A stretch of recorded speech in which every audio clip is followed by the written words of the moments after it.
Welcome back, everyone, to the Muslim Guru podcast. My name is Raisa Ghazi. I'm your host. I'm a public speaker on an international level and a content creator. If you want to follow more content of mine, please subscribe. And if you want to sign up for the public speaking course, Speak Out, make sure to do that as well.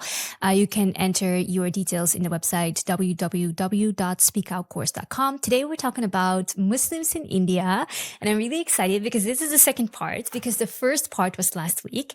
And during the first part, we talked about how Islam entered India, which is like such a great story because basically India got introduced with Islam through a Hindu king in Kerala, and he was the king of the Chera dynasty, and he basically had a dream that was a vision.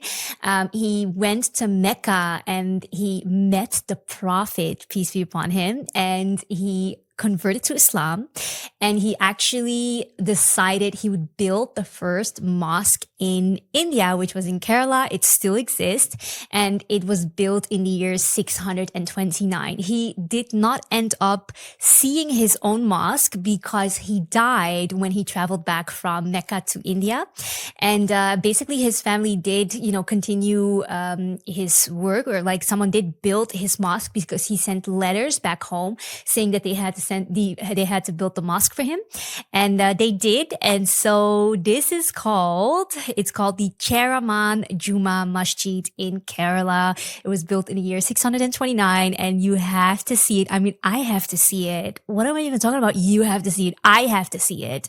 Basically, like, one of my best friends is from there, so I was like, obviously I wanted to always meet her family. Like, her family seems very lovely, but then I was like, what? Because basically India is one of those countries, that personally got invited to Islam because, he met the Prophet. The Prophet actually spoke to him and, maybe even helped him convert. I don't know, but like, that's pretty cool, right? So yeah, that's amazing. Okay. Anyways, we talked about that. We talked about the other rulers, some interesting rulers who, at some point tried to also get more Hindus to accept Islam. And so, they basically started mixing Islam with Hinduism, which is a bit tricky because that's not allowed. And that's why it reminded me a lot of the Christian Empire, of the Roman Empire, where they also included a lot of pagan traditions to make sure that the paganist would feel at home and welcome in Christianity. And that's why, for example, Christmas became Christmas the way that they know it now, because, Christmas is actually a bit of a front for other types of holidays, as well as Easter, as well as Valentine's Day, as well as most of these, celebrations that actually honor and should honor something else than, any of the Christian events. And so that's very unfortunate. I also thought it was a bit concerning when I read it about India. Like, it almost made me not want to do the podcast because I was like, oh, it's just a lot. It's just a lot because, like, the thing is, like, basically that these things happened, as a way of gaining influence. Some people were very easy to leave their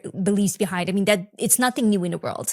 But at the same time, the thing that I find very sad is that a lot of times colonizers and occupiers, they use religion, or they use kind of like watered down versions of religion to also weaken a very strong religion like Islam. And that's something that I could also, see when it comes to India. And I mean, it comes down to Ahmadiyya, which I've discussed before. I think we're going to start off anyways with that, the Ahmadiyya movement. And I've talked about the Ahmadiyya movement because of Indonesia before.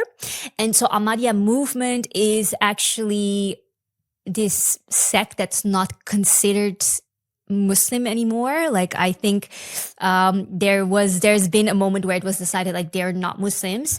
But what I find very I guess concerning about them is that they actually received funding from the Brits, you know. And if you know anything about rulers like the Brits, the Portuguese, the Spanish, the Dutch, they didn't like Muslims because Muslims were very strong.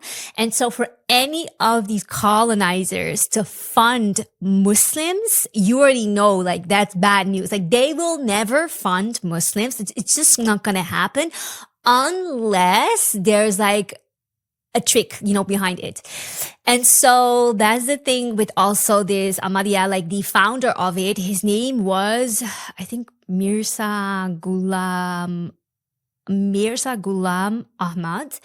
And he basically is the founder of it. There's two streams, I would say, underneath this umbrella of Ahmadiyya, and one is called the Qadianis because they were from the city Qadian, and the other ones are, I guess, like regular Ahmadiyyas or something. But basically, one of them believed that he's also a prophet, that this man was a prophet because he also claimed he was, and the other one claims, I think, that he was just like Jesus alayhi salam, like he was like him, but.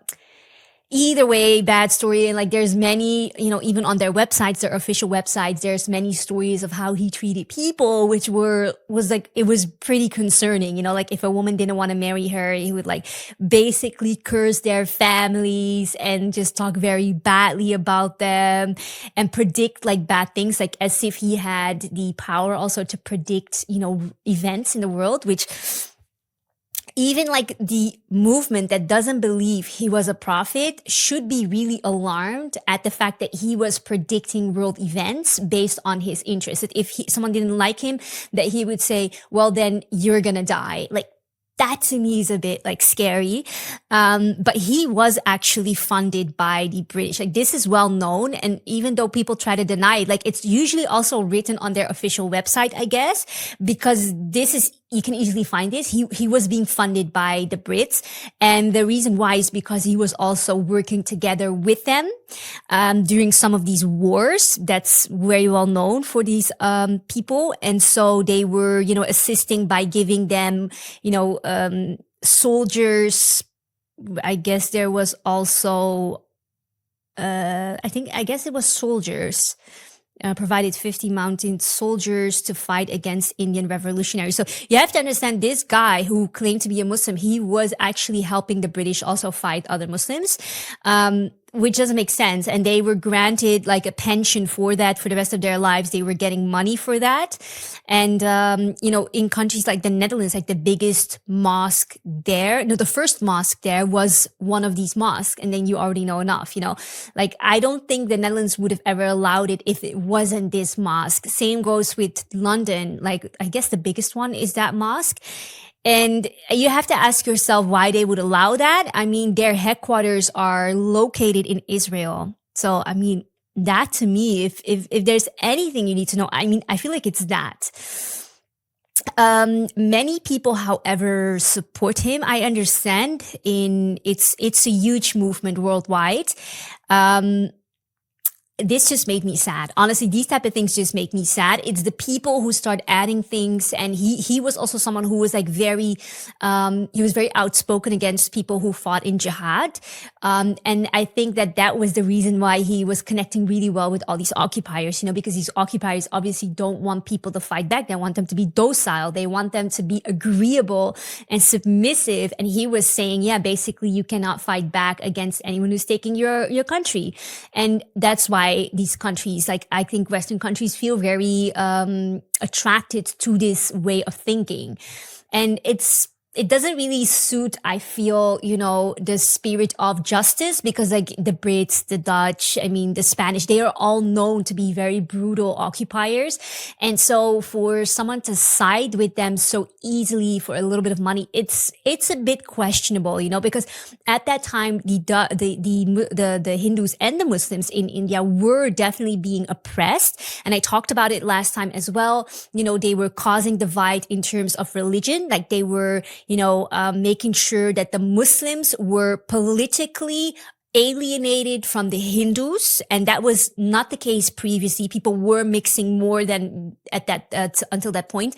They were making sure that the Muslims were not allowed to have certain political functions as well, and they were also making sure that they were colonizing education. So they were also making sure that, you know, for example, Muslims who wanted to have Muslim education would be excluded from having access to public life. And that just shows like that was one way of conquering and dividing the people. Then they also made sure that the Hindus were very divided in their caste system. It previously was something that was more fluid. And when the British came, they actually started legally excluding certain castes from public life and from economic activities, which was fairly new. And then another thing the British did is they started also dividing Indians based on skin color. So light-skinned people versus dark-skinned people, and dark-skinned people, for example, wouldn't have access to government jobs. And this is something that's also very iconic for another occupier, the Dutch. The Dutch did the same thing in Suriname in South America, where in the government, initially they gave a lot of access for Indians to have governmental jobs. Then I think it was the Javanese, who were the Indonesians. And then finally it was light-skinned black people. And then finally at the end, it was dark-skinned black people. And I honestly, being a Surinamese person, I am like so angry about knowing this, you know, for them to do something so despicable, you know, based on skin color, which is literally even the lamest way to divide people, because you're literally born with your skin color. You know, it says nothing about your competencies, your capabilities, but they literally would divide people based on skin color. Why? Like, what does it mean when you're dark? Are you not clean? Are you not smart? Like, it doesn't make sense to me, you know? And like, Islamically speaking, obviously, we completely have to reject such behavior. And so for this guy, this Ahmadiyya founder, to support a government like that, like, I cannot believe that. No, I cannot believe that. And, you know, apart from that, you know, the British were fighting Muslims mostly. How can you then accept that? You know, how can you then accept that they're becoming so inferior? That was something I just find, you know, I think all Muslims should be alarmed, should have been alarmed in that country, anywhere in the world, really. Okay.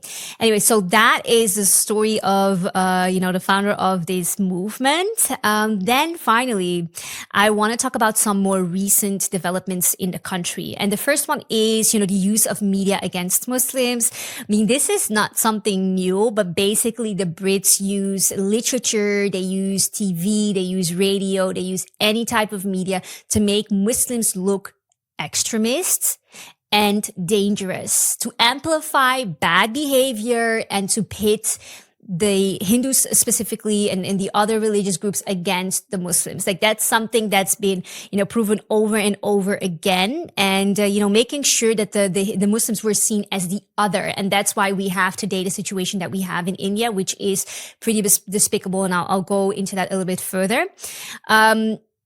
I would say that media itself, you know, is something that's very important in India, because they have a very thriving film industry.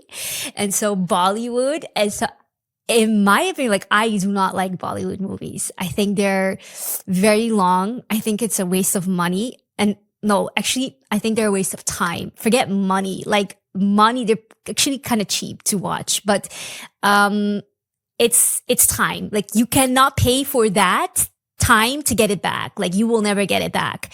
And so in my opinion, it does keep people at I would say, I think it keeps people dumb to watch Bollywood, because generally speaking, the movies I've seen were never very intellectual. They were never there to teach the people something. That's what I've seen, at least. They did, however, perpetuate certain stereotypes, and they were always harmful stereotypes, you know, of substance abuse was glorified. A lot of times, you know, this cool guy was then drinking as well. Then you have, you know, harassment of women was kind of like glorified. Like, a lot of these movies, they do things that are not normal. Like, the way they go after women, like, after having had 10, you know, no's to then continue trying. Like, that's not romantic. That's not cool. That's not worth a movie. That's worth, like, I don't know, a police report. Okay. So, like, these type of things, that to me, it was always a little bit like, I don't know what we're doing. But also I felt like, it was just too dramatic. Like, I legit got like pain in my heart after watching a Bollywood movie. Like, my blood pressure would go up if I watched Bollywood movies. And so, these type of things, like, I never really thought that was healthy, because I guess the thing is, it's a very massive industry, meaning, like, I think they're doing like one movie per day at least, like maybe multiple movies per day. I'm pretty sure it's multiple movies per day. So that means it's people have the opportunity to spend hours on a day watching Bollywood movies. And I think that's not healthy. There's so many other things you can do. Like, I wouldn't even have time for like a Bollywood movie of half an hour in my day, with like all the things I'm trying to do. It's not good. I don't think it's good. And then on top of that, like the music, I do think it puts people in like an emotional state that they shouldn't be in, alhamdulillah for Islam, because I'm 100% sure that's not healthy. And then also just these storylines. The storylines are so basic. They're so basic. I just, you can miss me with that one, please. Okay. But basically, so some of these storylines that I mentioned that are harmful, this is substance abuse. It's, shaping public opinion. They were trying to use also Bollywood, this government of India, to shape public opinion. So Modi used Bollywood also to influence the people, and obviously on a massive scale, because like hundreds of millions of people watch these movies.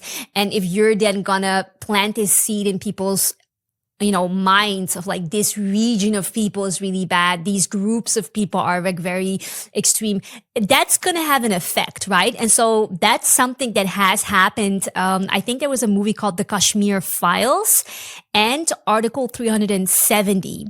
And those were used as propaganda tools. I haven't watched them, but like, I mean, just reading the title, I can guess what it's about, right?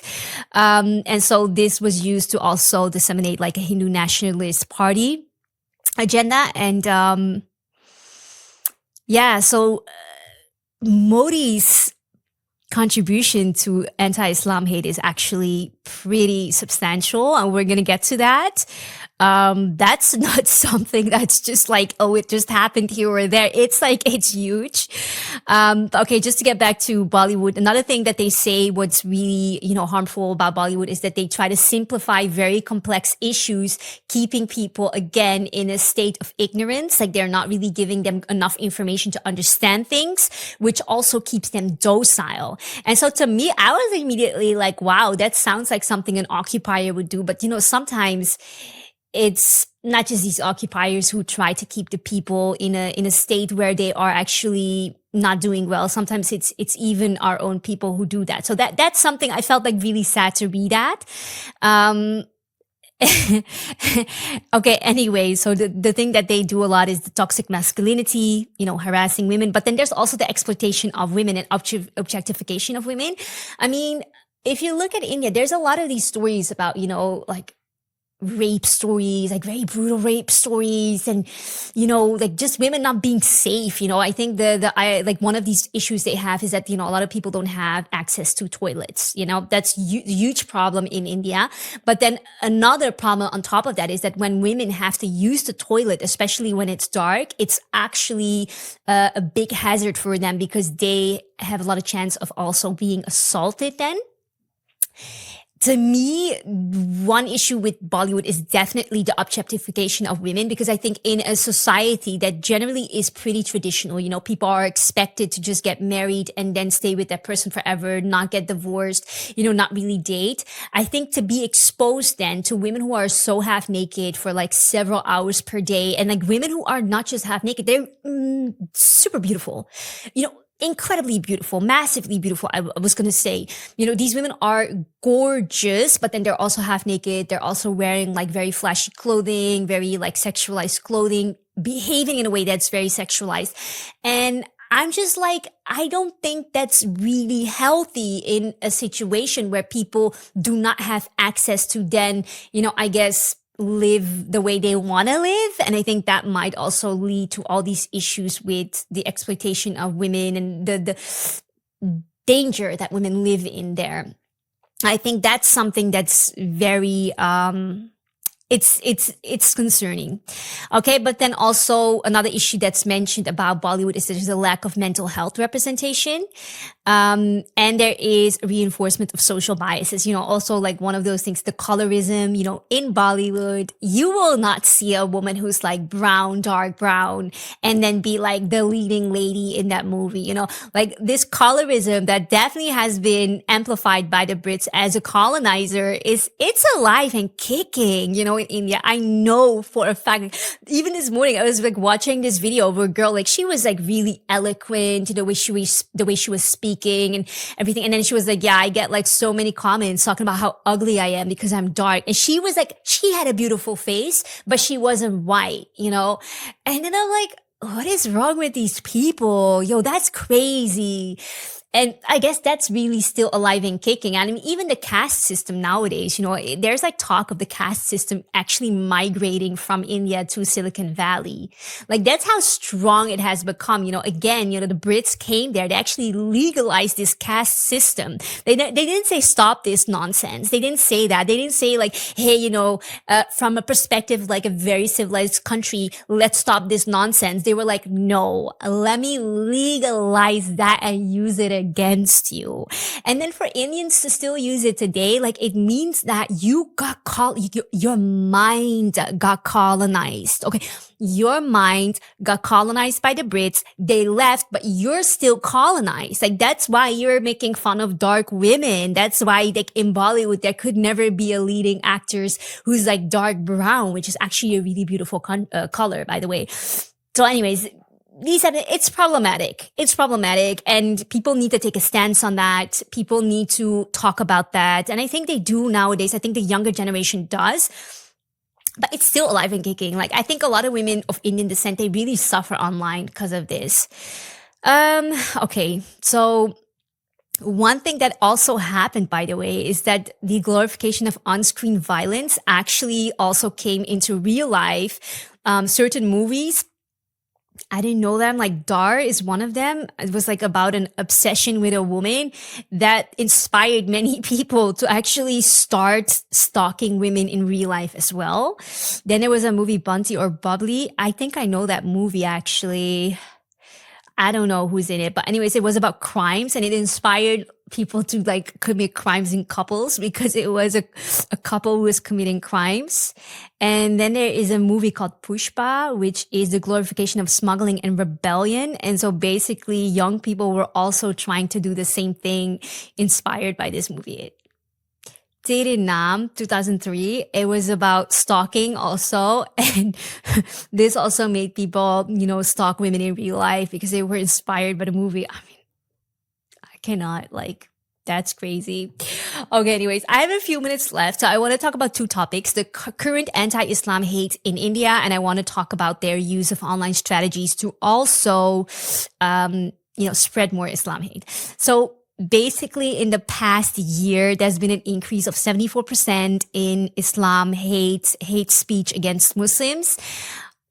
What's kind of interesting is that almost half the cases of hate speech were by the political leaders of the current government, by Modi. I thought that was kind of crazy because it's like you have like hate speech. You think that these out of line civilians who are just not following the rules, right?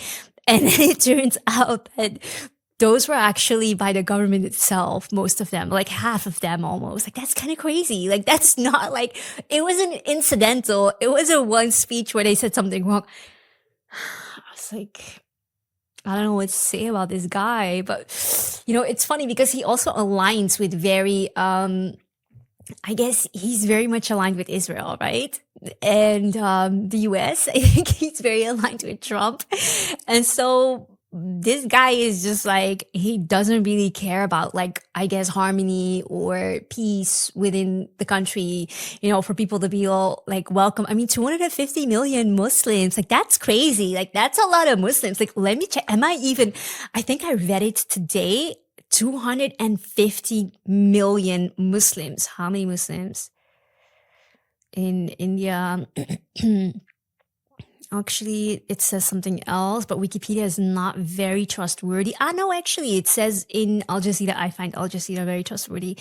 Um, oh, they said that was actually 13 years ago, that it was 172. So projected scenario, 15%.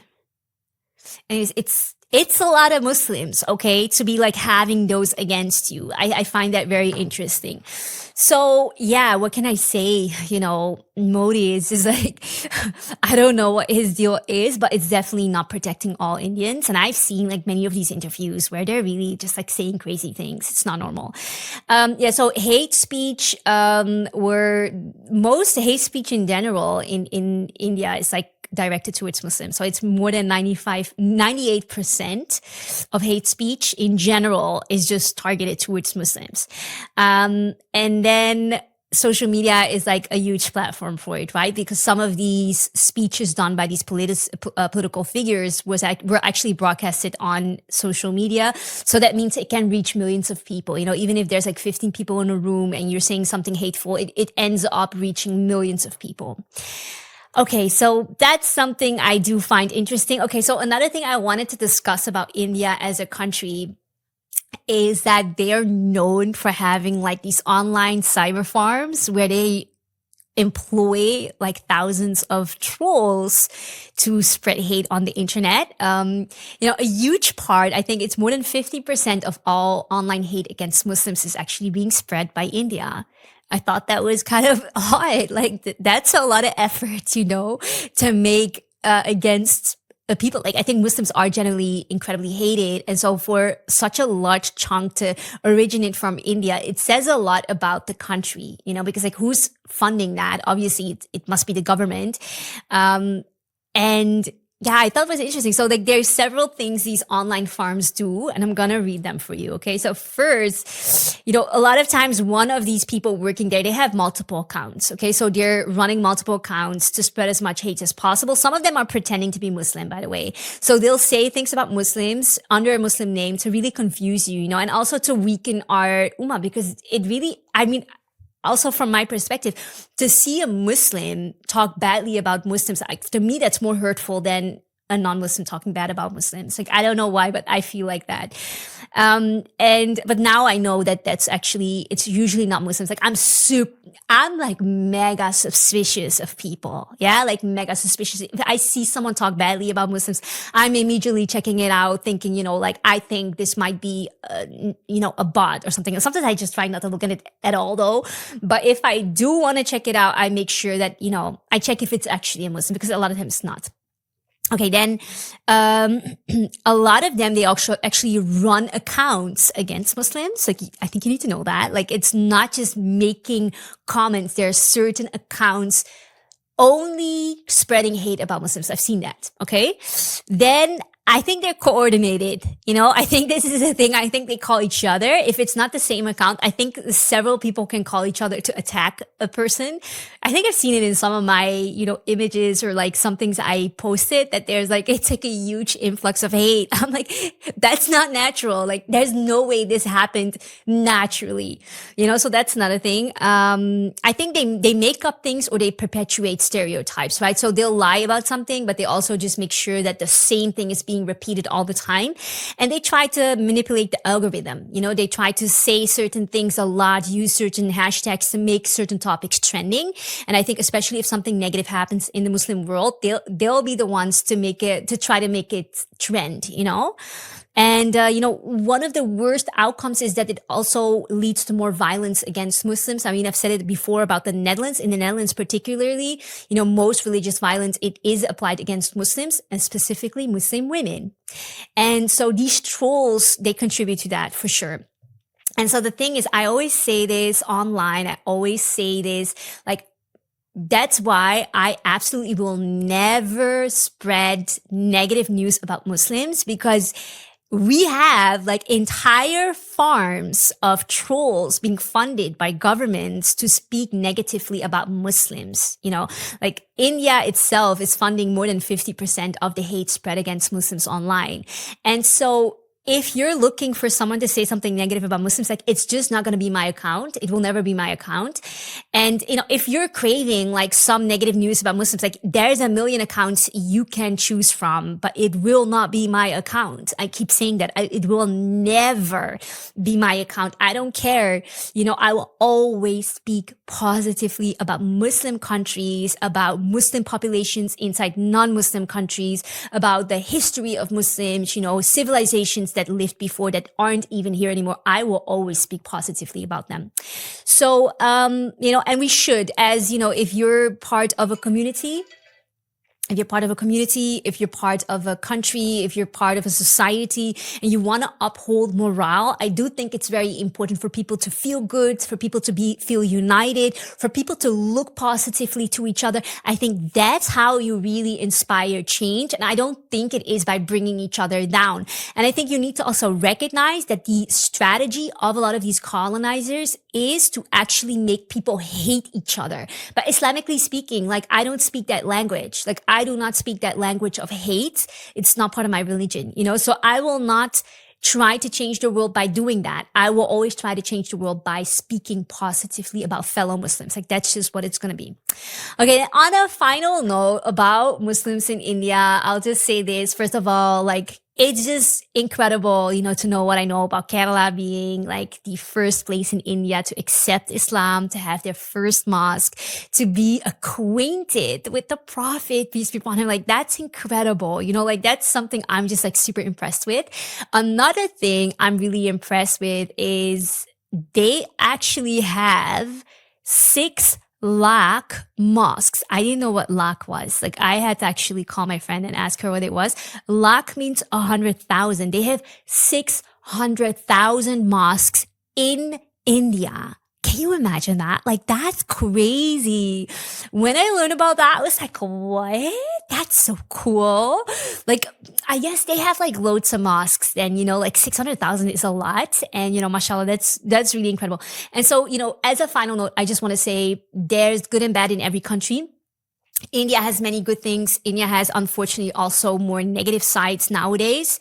And I think it's very important for us all to keep learning about each other, to keep admiring the good things in each other, and to spread the positive, right? Especially as Muslims. Okay, so anyways, that's it for today. Inshallah, I will see you again next week. I don't know the topic yet, what we'll be talking about, but make sure to tune in, make sure to subscribe, and also sign up for the Speak Out course if you want to become a public speaker and travel the world just to talk about your expertise. My name is Raisa Ghazi, and I look forward to seeing you again soon.